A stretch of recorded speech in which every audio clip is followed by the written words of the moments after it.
మన దేశంలో అనేక నదులు ఉన్నాయి. వాటిలో కొన్ని పవిత్రమైన పుణ్యనదులు అని ప్రసిద్ధి చెందాయి. వాటిలో దక్షిణ భారతదేశంలో ఉన్న గోదావరి ఒకటి. అనేక ఉపనదులు వాటిలో శబరి ఒకటి. శబరి నది ప్రాంతంలోని అరణ్యంలో కులకుడు అని బోయేవాడు ఉండేవాడు. వాడు ప్రతిరోజు అడవికి వెళ్ళి మృగాలను వేటాడి వాటిని అమ్మి తన భార్యా పిల్లలను పోషించుకుంటూ ఉండేవాడు. వాడు చాలా భయంకరమైన వేటగాడు. ఆ బోయవాడు వస్తున్నాడు అంటేనే అడవిలోని మృగాలన్నీ కూడా భయపడిపోయి పారిపోయేవి. వాటికి ఏ రకమైన భయం లేదు. రాత్రింబవళ్ళు అడవిలో ఏ ప్రాంతంలో అయినా నిర్భయంగా ఏ ప్రాంతంలో అయినా నిర్భయంగా సంచరించేవారు. అక్రూరుడు అతి క్రూరుడు. దేవుడంటే భయం లేదు, భక్తి అంతకన్నా లేదు. పూజలు వ్రతాలు తెలియవు, దాన ధర్మాలంటే తెలియవు. తెలిసిందల్లా ఒక్కటే, జంతువులను చంపడం, వాటిని అమ్మి భార్యాపిల్లలను పోషించడం. అత్యంత స్వార్థపరుడు. ఇది అతడి జీవితం. ఒక రోజున కులకుడు అడవికి వెళ్ళాడు. అదృష్టం బాగాలేదు. ఆ రోజు ఒక్క మృగం కూడా దొరకలేదు. రోజంతా ఆహారం లేదు, తాగడానికి నీరు కూడా దొరకలేదు. చీకటి పడింది, ఒక్క జంతువు చిక్కలేదు. అయినా జంతువుల కోసం అడవిలో తిరుగుతున్నాడు. ఇంతలో అక్కడ ఒక పెద్ద చెట్టు ఒకటి కనిపించింది. చెట్టు ఎక్కితే ఏమైనా జంతువులు కనిపిస్తాయేమో అని చెట్టు ఎక్కాడు. చెట్టు మీద కూర్చుని కళ్ళు చికిలించి చూస్తున్నాడు. ఏ జంతువులు కనిపించలేదు. చీకటి పడటంతో కిందకి దిక్కుండా ఆ చెట్టు మీదే కూర్చున్నాడు. రాత్రి గడుస్తోంది. ఏ జంతువు ఆ ప్రాంతాలకు రాలేదు. శీతాకాలం, వాతావరణం చల్లగా ఉంది. చలి ఎక్కువైంది. చెట్టు మీద ఉన్న ఆకులతో శరీరాన్ని కప్పుకొని కూర్చున్నాడు. నిద్రాహారాలు లేవు. తెల్లవారిపోయింది.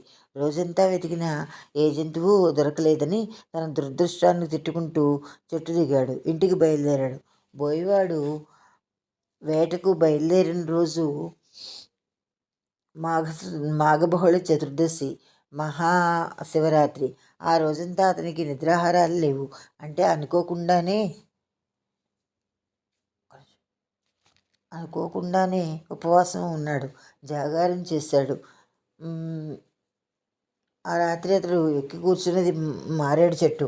అతడు ఆ చెట్టు మీద కూర్చున్నప్పుడు కదిలినప్పుడు మారేడు ఆకులు రాలి కింద పడ్డాయి. ఆ చెట్టు కింద ఎవరో ఒక శివలింగాన్ని ప్రదర్శించారు. బోయవాడి కదలికకు రాలిన ఆకులు చెట్టు కింద ఉన్న శివలింగం మీద పడ్డాయి. మాఘమాసం శిశిర ఋతువు ముందు మంచు బాగా కురుస్తుంది. ఆ మంచు ఆకుల మీద నీటి బొట్లుగా ఉంది. ఆకులు కిందకి రాలినప్పుడు వాటి మీద నీటి చుక్కలు రాలి క్రింద ఉన్న శివలింగం మీద పడ్డాయి. ఆ రకంగా మొత్తం మీద మహాశివరాత్రి రోజున బోయవాడు పూర్తిగా ఉపవాసం ఉన్నాడు. నిద్రపోకుండా జాగారం చేశాడు. శివలింగం మీద నీరు పోశాడు. ఈశ్వరుడికి బిల్వార్చన చేశాడు. ఇవన్నీ అతడికి తెలియకుండానే అనుకోకుండానే జరిగాయి. తెల్లవారింది. వేట దొరకలేదనే బాధలో ఉసూరుమంటూ ఇంటికి బయలుదేరాడు. కాలం గడిచిపోతోంది. బోయవాడికి వయసు పెరుగుతోంది. ముసలి అయ్యాడు. ఉత్తరాయణ పుణ్యకాలంలో అంటే సంక్రాంతి పండుగ నుంచి జూలై వరకు గల మధ్యకాలంలో ఒక రోజున మరణించాడు. అతడు చేసిన పాపాలే అందుకనే అతనిని తీసుకుపోవడానికి ఎంబటులు వచ్చారు. బోయవాడు సూక్ష్మదేహాన్ని తీసుకుని బయలుదేరారు. అదే సమయంలో శివదూతలు వచ్చి అడ్డు తగిలారు. యమకింకర్లు, యమదూతలు, శివదూతల మధ్య వాగ్వివాదం జరిగింది. ఇతను అత్యంత క్రూరుడు. తన వేట కోసం ఎన్ని జంతువులను చంపాడో లెక్కలేదు.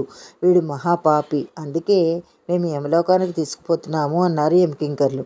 దానికి శివదూతలు, ఓ యమకింకర్లారా, మీరు చెప్పింది నిజమే. వీడు మహాపాపి, అందులో సందేహం లేదు.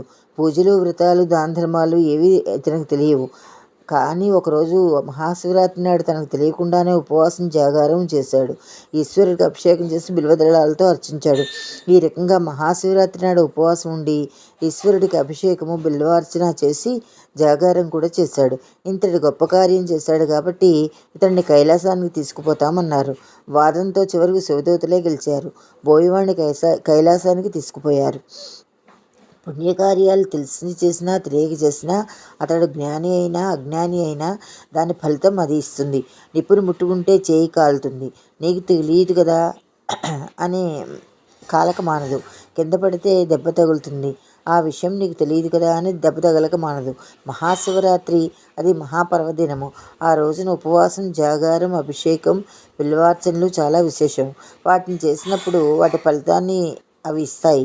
ఇక్కడ వాటి ఫలితం శివ సాయుధ్యం. కాబట్టి బోయవాడిని కైలాసానికి తీసుకుపోయారు శివదూతలు. మాఘమాసం 12వ అధ్యాయం సంపూర్ణం.